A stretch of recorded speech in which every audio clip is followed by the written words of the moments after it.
Such a common concern which comes up whenever we're having a chat with clients or friends or colleagues or family, whoever really we're speaking to, is what's the point in making a long-term goal? What's the point of trying to work out where we want to be in 10 years' time in the future?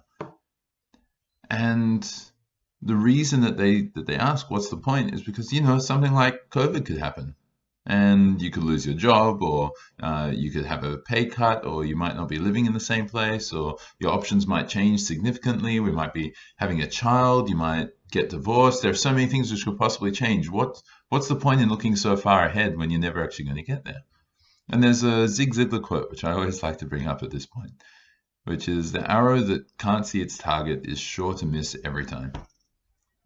I'd much rather that, for myself especially, I'd much rather that I have a direction that I'm moving towards. I'm making a conscious choice as to what I'm doing day to day now to support my future, and then have the capacity to be able to change direction if I want to at any time, because I can just change the target and then move towards there. But at least I know that I'm always moving forward, as opposed to kind of like going out to sea in a ship without a rudder and without sails, and you don't really know where you're going. You don't know where the ocean's going to take you, and it's just kind of going to go somewhere.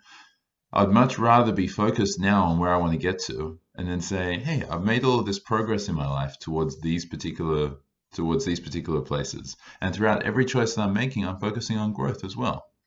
This has been my personal journey, because once upon a time I used to just be focused on one outcome and then never change the direction and just keep focusing on it. And when other things happen and all this chaos comes into the world, then everything just falls apart.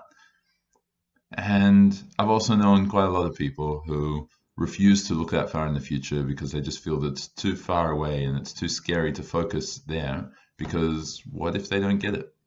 What if they don't actually reach their target? And what if things happen which are outside of their control?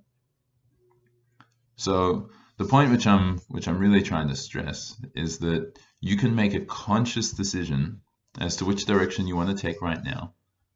And then you can also make a conscious decision in another 1 month or 1 year or 10 years to change that direction again. But then that means that it's your choice. And when you're making the choice, you're taking your life and your future into your own hands.